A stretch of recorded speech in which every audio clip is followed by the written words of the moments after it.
Mesdames et messieurs, bonjour à toutes et à tous, bienvenue sur notre épisode. Aujourd'hui, nous allons évoluer, nous allons continuer dans la deuxième partie de notre message intitulé le pouvoir du sacrifice ou encore en d'autres termes, le mystère du sacrifice. Ici donc avec l'apôtre Joshua Selman. Alors nous avons retenu que le sacrifice ou les offrandes constituent une façon pour nous de démontrer notre amour et la supériorité de Dieu au-dessus de toute chose.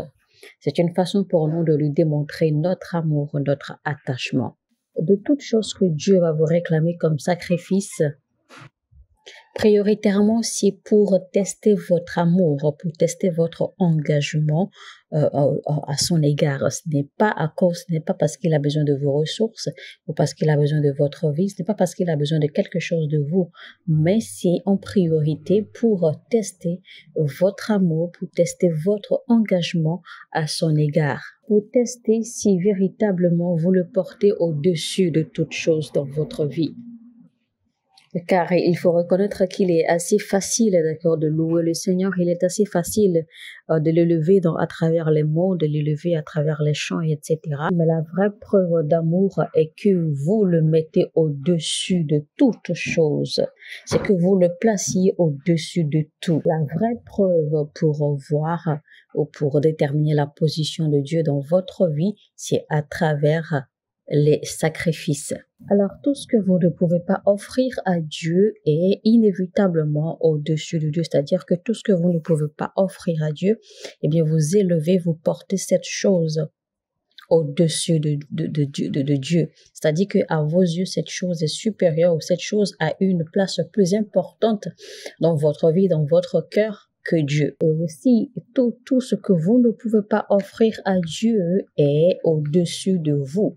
Parce que s'il y a quelque chose que vous ne pouvez pas retourner à Dieu en action de grâce ou en signe de reconnaissance ou en signe d'amour, eh bien cela veut inévitablement dire que cette chose est supérieure à vous. Parce que si vous ne pouvez offrir cette chose, si vous ne pouvez pas laisser aller cette chose à Dieu, ça veut dire que bien, vous donnez plus d'importance à cette chose. Donc, en d'autres termes, vous adorez cette chose. Vous donnez de la priorité à cette chose. Donc, cette chose est au-dessus de vous. Cette chose est supérieure à vous. L'une des manières de choisir entre Dieu et Mammon, c'est d'utiliser l'un pour servir l'autre.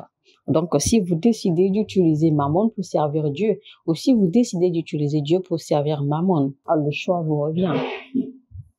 Voici malheureusement, beaucoup ont utilisé la spiritualité pour servir, pour adorer l'argent. Alors quand Dieu vous réclame un sacrifice, en réalité, il vous aide à maintenir la position de supériorité que lui, l'Éternel, occupe dans votre vie. Maintenant, il faut également reconnaître que beaucoup de chrétiens ne se rendent pas compte en réalité combien ils sont ou ils peuvent être attachés, d'accord, aux choses matérielles. Beaucoup ne le comprennent pas. Maintenant, il faut également reconnaître que le matérialisme, en fait, ce n'est pas parce que vous avez de l'argent ou parce que vous possédez beaucoup de matériel ou parce que vous poursuivez beaucoup trop les choses matérielles ou les finances. Le matérialisme, donc vous n'avez pas besoin, d'accord, d'être riche, comme je l'ai souligné à l'instant, pour être matérialiste. Le matérialisme se dessine à travers votre passion, votre obsession, d'accord, à obtenir, à poursuivre ou à pourchasser les choses du monde, les choses matérielles, les finances, au-delà de votre passion pour Dieu. Alors, toujours confesser de sa bouche que oui, vous aimez Dieu et tout cela, et bien c'est très facile de dire. Il est très facile de dire et cela ne vaut pratiquement absolument rien. Tant que vous n'êtes pas prêt à laisser aller des choses qui vous coûtent cher, eh bien, vous n'aimez pas vraiment Dieu. Donc, votre amour ou votre déclaration d'amour pour Dieu n'est qu'une farce. Imaginez par exemple que Dieu lui-même ne cesse de vous clamer, de vous proclamer son amour. Imaginez un instant que Dieu dise qu'il nous aime, mais qu'il ne soit pas en mesure de nous offrir quelque chose. Mais voici, Dieu a démontré son amour à l'humanité, offrant en sacrifice son Fils unique. Il est impossible de se clamer ou de se proclamer amoureux de Dieu tant que vous n'êtes pas passé par l'école de sacrifice. Parce que Dieu va vous réclamer quelque chose qui vous coûte cher. Dieu va vous réclamer un sacrifice ou des sacrifices dans votre parcours, dans votre marche avec lui. Il va vous réclamer, d'accord, des prix durs à payer. Et ce sera là, et c'est seulement quand vous aurez obéi, et ceci en toute joie. C'est seulement là que vous aurez prouvé votre amour pour lui. Parce que votre amour pour Dieu est incomplet si vous n'êtes pas en mesure, si vous n'êtes pas capable de laisser aller quelque chose, si vous n'êtes pas capable de payer le prix dur qu'il faut et quand il le fait, si vous n'êtes pas capable de sacrifier de votre part, de votre vie ou de votre temps, ou de votre énergie ou de vos ressources. Deuxième point à retenir. Pourquoi Dieu nous réclame-t-il de sacrifices? Alors, on avait dit que premièrement, votre sacrifice est une expression, une démonstration de votre amour pour Dieu. Le sacrifice, en fait, démontre combien vous reconnaissez que Dieu est supérieur et qu'il est priorité dans votre vie.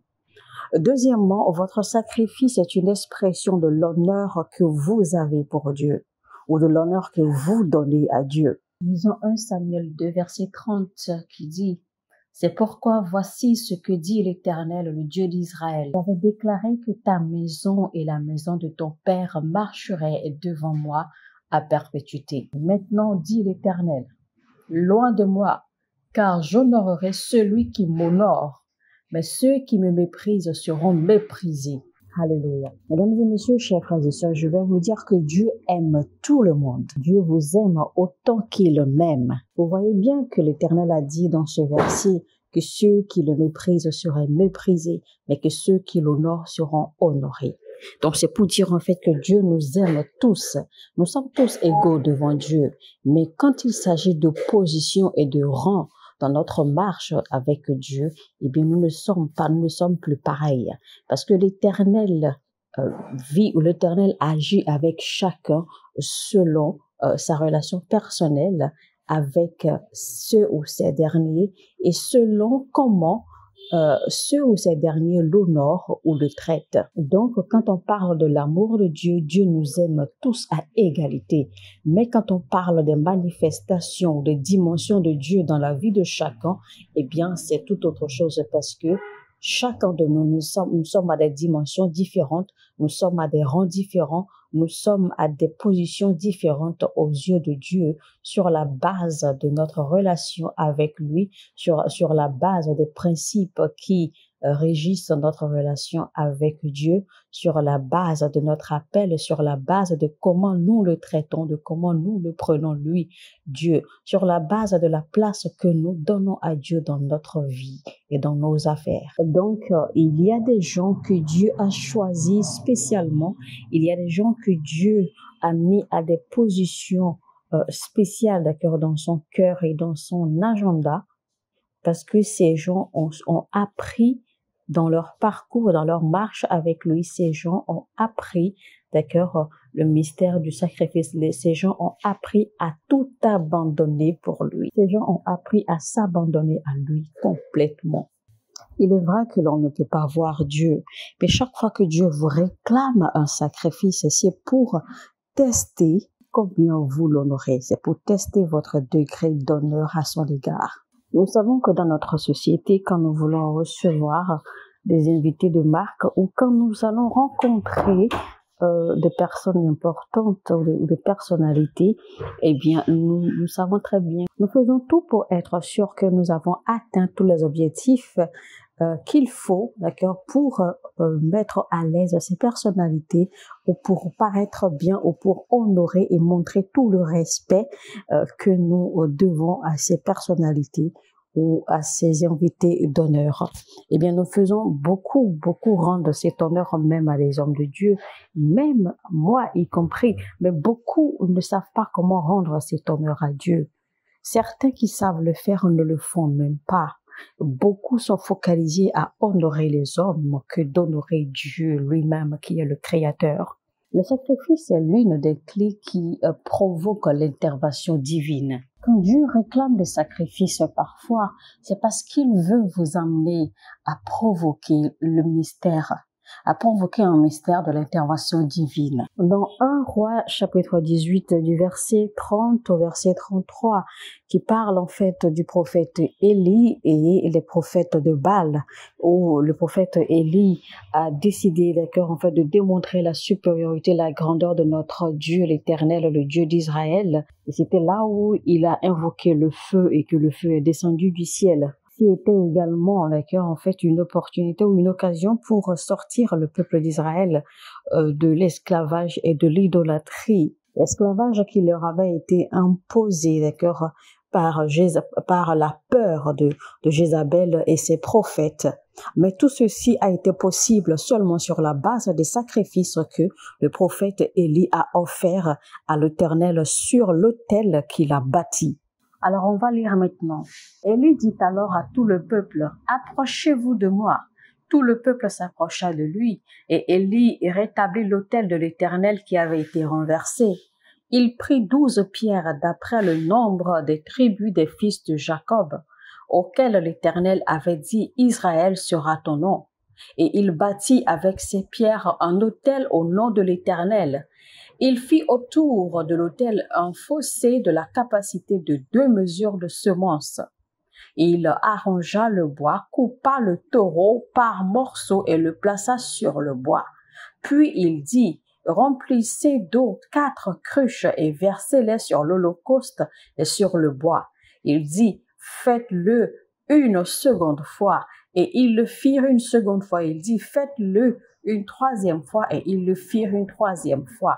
L'eau coula autour de l'autel et l'on remplit aussi d'eau le fossé. Au moment de la présentation de l'offrande, Élie le prophète s'avança et dit, « Éternel Dieu d'Abraham, d'Isaac et d'Israël, et que l'on sache aujourd'hui que tu es Dieu en Israël, que je suis ton serviteur et que j'ai fait toutes ces choses par ta parole.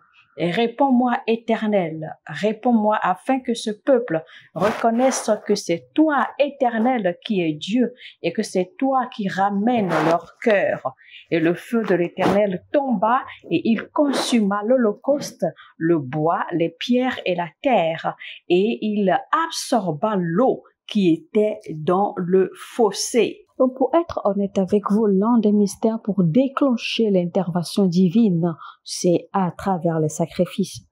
Quand vous constatez que les choses vont vraiment mal, quand vous constatez que vos prières ne sont pas exaucées, quand vous constatez que malgré vos efforts, il n'y a pas de changement, eh bien, engagez des sacrifices ou engagez un sacrifice assez coûteux qui serait capable de déclencher une intervention divine rapide, qui serait capable d'attirer l'attention de Dieu. Et je me rappelle un homme de Dieu, un père dans le Seigneur, un père dans le ministère, et il était en train de prêcher une fois lors d'une des croisades du pasteur Benihim, et il avait déclaré, en fait, il était malade, il avait été atteint d'une maladie mystérieuse et que les médecins ne pouvaient rien pour lui. Les médecins avaient même conclu qu'il n'avait plus beaucoup à vivre. Les médecins lui avaient même recommandé de mettre sa maison en ordre et tout cela. Donc, le monsieur ne sachant plus, en fait, cet homme de Dieu ne sachant pas quoi faire parce que sa maladie a été vraiment mystérieuse et il n'y avait pas de remède et il n'y avait pas de solution, d'accord, en fait, pour lui préserver la vie. Alors, cet homme de Dieu, alors, a décidé de faire une folie.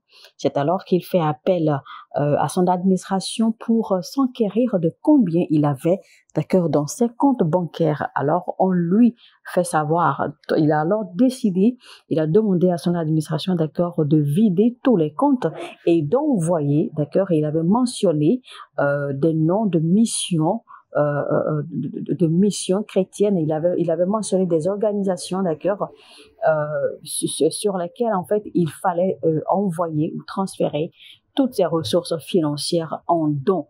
D'accord. Donc, il a fait ce sacrifice-là.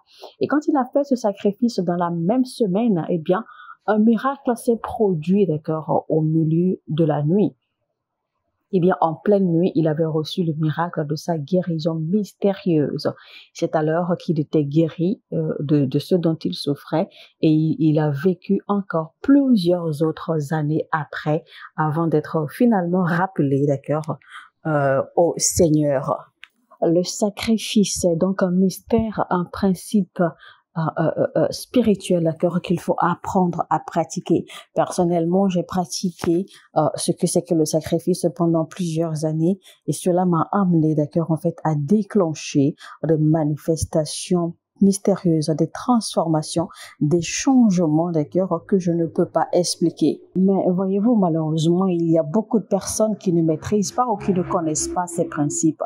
Il y a beaucoup d'hommes et de femmes d'affaires qui ne connaissent pas ces principes. Il y a même des ministres de Dieu qui ne connaissent pas ces principes. Donc, beaucoup dans le corps du Christ ne savent pas comment utiliser le sacrifice comme clé pour provoquer ou pour déclencher une intervention divine. C'est un principe établi dans le règne de l'esprit que malheureusement les gens qui devraient connaître ce principe ne connaissent pas. Et ce principe est manipulé et utilisé, d'accord, par les forces ou par les agents des ténèbres, par les agents sataniques. C'est pour cela que vous allez voir que les gens vont visiter des charlatans, les gens vont visiter des prêtres occultes pour demander des choses. Et évidemment, en retour, on leur demande de payer des prix en fonction de ce qu'ils demandent, en fonction de ce qu'ils désirent avoir, d'accord, de ce prêtre ou de l'autel de ce prêtre. Alors on leur demande de faire des sacrifices. Parfois même on leur demande de faire des sacrifices immondes, des sacrifices inhumains, des sacrifices qui sortent de l'entendement. Et pourtant, ces gens du monde sont prêts à faire ces sacrifices pour obtenir ce qu'ils désirent auprès des autels maléfiques. Et pendant que les enfants de la lumière, pendant que les enfants de Dieu ne connaissent même pas, d'accord, le mystère de ces principes. Vous rencontrez même certains enfants de Dieu qui connaissent ces principes, mais qui ont du mal à les mettre en pratique. Parfois même lors de leur demande, parfois même lors de leur visite au culte ou satanique, on leur réclame même, d'accord, d'offrir des choses qui leur sont chères, d'offrir même des personnes ou des membres de leur famille qui leur sont chers. Et les gens sont prêts à faire ce genre de sacrifice.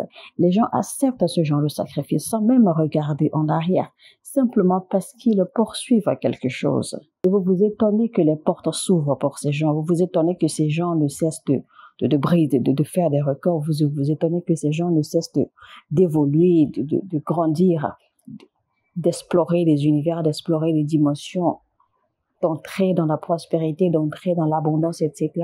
Simplement parce qu'ils se sont décidés à payer des prix, d'accord, auprès de ces autels maléfiques, des prix que nous, enfants de lumière, nous sommes incapables de payer devant le Créateur de l'univers. Alors, quatrième point à retenir concernant les sacrifices, à savoir pourquoi Dieu réclame-t-il des sacrifices à ses enfants, précisément. Alors, le sacrifice est également une clé, d'accord, ou un principe pour accéder aux bénédictions promises. Car il y a ce qu'on appelle les bénédictions promises. Les bénédictions promises. Lisons Genèse 22 du verset 15 au verset 18. L'ange de l'Éternel appela une seconde fois Abraham des cieux et dit, « Je le jure par moi-même, parole de l'Éternel, parce que tu as fait cela et que tu n'as pas refusé ton fils, ton unique, je te bénirai et je multiplierai ta postérité, comme les étoiles du ciel et comme le sable qui est sur le bord de la mer.